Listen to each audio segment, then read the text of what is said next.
Alright everyone, welcome back to another Shoutcast match brought to you by Regoska. This is going to be a 1 versus 1 match between Furret, spawning as the green Protoss here in the southern position on Shakura's Plateau. And we do have Aslanov. Yes, Aslanov spawning here as the red Zerg in the northern position on Shakura's Plateau. And this looks like it is the BattleNet version of Shakura's Plateau. They did move the destructible racks from the main to the third natural down here at the bottom, so that way it's a little bit difficult to take this base. There's no more of this straight through highway into the main, which kind of took a little bit of the fun out of this map. I actually kind of enjoyed doing those backdoor pushes through this into my opponent's main when we did spot horizontal positions. Now we do have Fred here scouting the northern position on Shakura's Plateau, and one thing you should always remember is you can never spawn vertically on this map. So this is kind of a wasted scout, but nevertheless, it is done. And we do now have that probe sneaking down back, and let's see where he decides to scout next. As we do have Aslanov here. Probably just going to call him Az for short. As Aslanov, and I don't want to mispronounce it halfway through the game and look like a fool, because looking like a fool is bad. Another thing to note is they did change how these watchtowers go. There used to be rocks here and here to kind of protect the watchtower a little bit, so now it is a lot more open in spots. So I definitely like the changes to the map, but the whole backdoor expansion thing was kind of cool. We do now have a forge going up for Furret, so it looks like possibly a forge to expand, or could possibly be doing some kind of cannon-y shenanigans as well. But let's hope for hope's sake that he is going to be doing since he hasn't started a pylon, a forge expand type build, as we do have that probe in the base now scouting. Could see the forge and start panicking that it is some kind of Protoss-y, pylon-y, cheesy play, but not gonna happen. As you do just get the cannon up here to protect your natural for any kind of cheese, as that Nexus is now going up. One thing you could do is put a pylon here and just one cannon here in range of this hatchery, so that way you can kind of do some damage, a little bit of poking, as it only costs you 250 minerals, and your base is pretty well safe from any kind of early aggression, as you do have that forge up. It looks like he's going to get ready to put his gateway up right here and wall this off and put maybe a pylon or two, or a cannon or two behind there to make that completely safe. And the easiest way for Zerg to take that down is to just Baneling rush this pylon, knock it down, and stream Zerglings into the base. But we do have that gateway going up. Looks like he decided to put the gateway up into the main instead and leave this wide open, as we do still have this pesky drone down here in the bottom causing a nuisance. Nice thing about this forge expand build is you can get those fast upgrades right away, and that will allow your zealots, stalkers, sentries, and what have you to have that extra attack ability, which is key because your zealots with a +1 upgrade kill Zerglings in 2 swipes of their meaty claws instead of just 3, which is a huge advantage, as we know, because Zerglings are a pain. I don't like them, they annoy me, they move too fast, they do too much damage, and yeah, that's my thought on Zerglings. Meanwhile, we do see the Forge Expand build coming from our Protoss player, so it looks like Aslanov has no choice but to drone up heavily, since he is safe from any kind of aggression, as the gateway just now finished.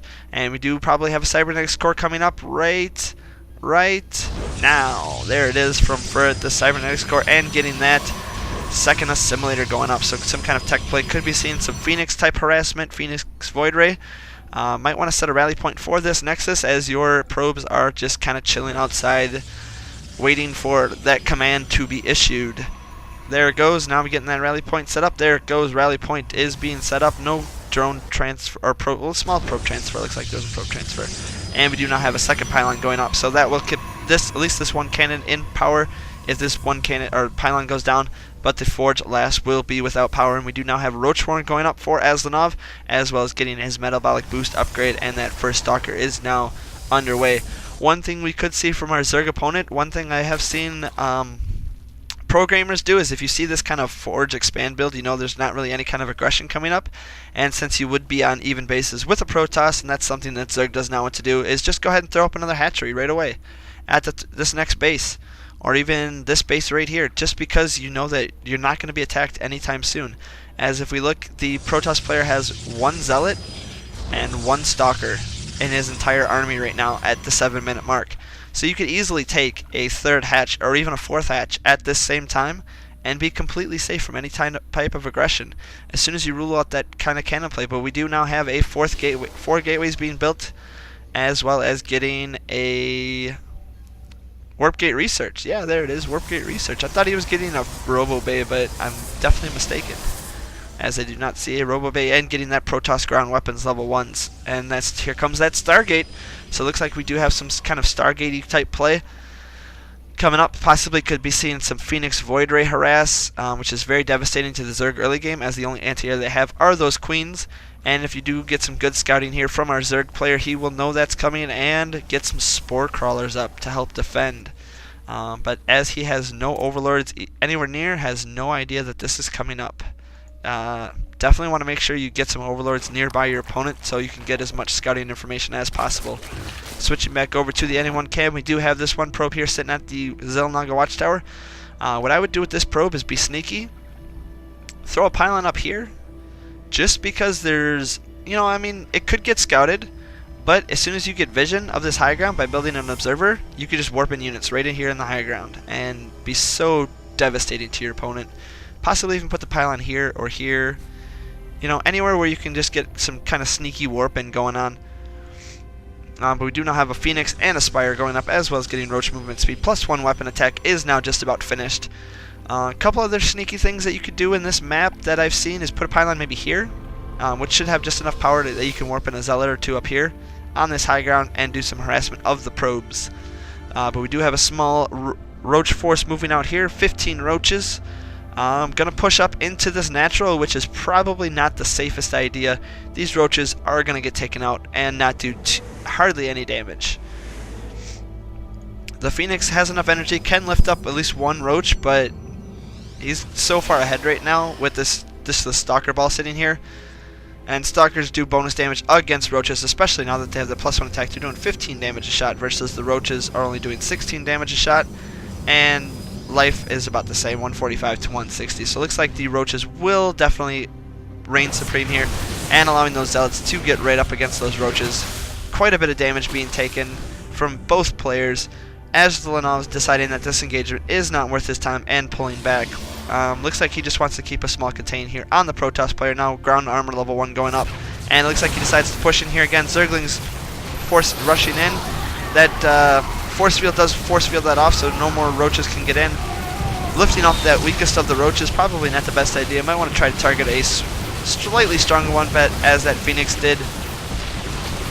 And it looks like several of these Roaches are getting taken off, so definitely not the best engagement here for our Zerg player. Supply count's 80 for Furret and 56 for Aslanov. And during that attack did decide to get his 3rd hatchery built up. No macro hatches in any of the bases yet, but it looks like he is going on to that 3rd base, getting 10 more Zerglings built up. So it looks like Aslanov is still going to be behind after that small engagement. Not the best choice to attack. Definitely attacked into a wall. And as we all know, running our heads into walls is painful. Yes, very painful. I don't recommend running your head into a wall, as we do now have that 3rd Nexus going up for it. And if I am pronouncing your name correctly, please post down in the comments. I am so sorry if I am. I try to do my best, but I am only human. And we do have Overlord Transport now going up for our Zerg player, as well as getting his 4th base now set up in the, I guess, 7:30, 8 o'clock position. Meanwhile, the Protoss, if we can see his vision, does know about this hatchery being built, as he does have that Zelnaga Watchtower, and deciding to push out towards the center of the map so he can better protect his newly formed base. Now we do have an infestation pit going up for the Zerg player. I have started seeing a lot of infestors be used against Protoss units. You basically fungal growth the Stalkers, lock them in place, do pretty good damage against them, and soften those up quite a bit. It definitely does some good damage against that Stalker Ball. We do now have a small force of Stalkers pushing in, taking out that Queen, not taking out that Queen, and that Queen does manage to survive with 7 HP. Could have gotten 1 more shot on, and now getting taken out, as well as we do have this Pylon and Probe being harassed, and this is going to get taken out as well. Supply count still relatively even, 112 to 193, and we do now have the Zerg getting ready to push in again with these 4 Corruptors, which with no Colossi on the ground, Corruptors still pretty useless. I don't even believe we have a Robo Bay yet. No, just the Stargate and the ground units. So basically having those Corruptors, 4 Corruptors for 1 Phoenix, not exactly the best use of those units. Twilight Council going out so you can get those +2 upgrades, as well as get Stalker Blink.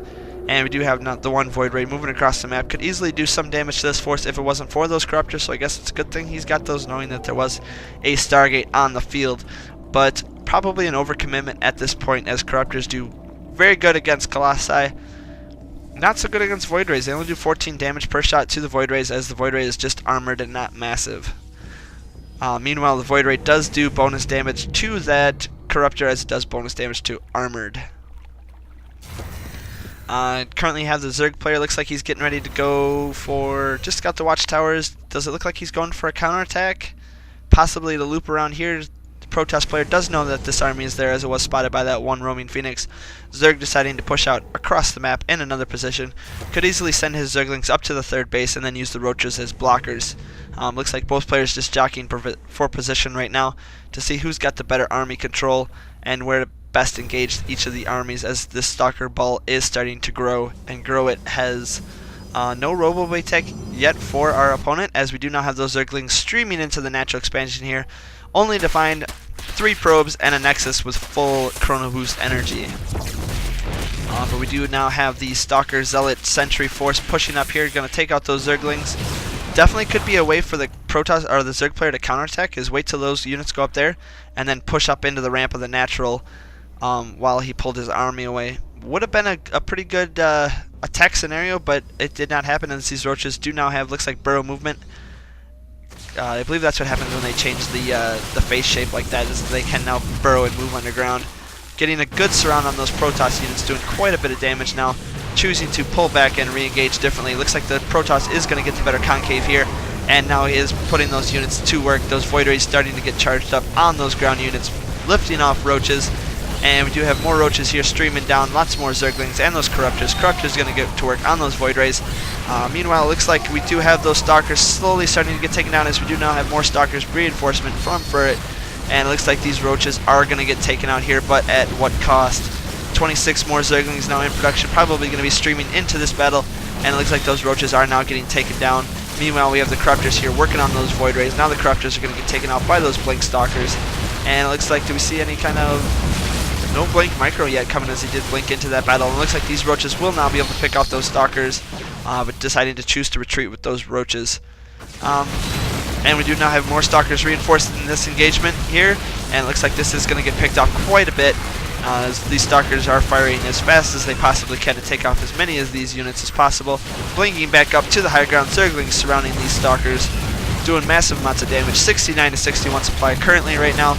Last bit of Stalkers getting taken out, choosing into warp in some more Zealots. Zealots doing really good against Zerglings, as they do have those upgrades.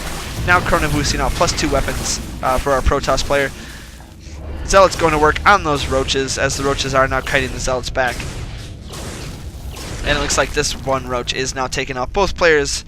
Basically, armies getting reset back down to minimal. Lots of Zerglings streaming across the map on a move command. Looks like they're going to get in and start surrounding these Zealots. But only sending in a few Zerglings at a time, probably not the best way to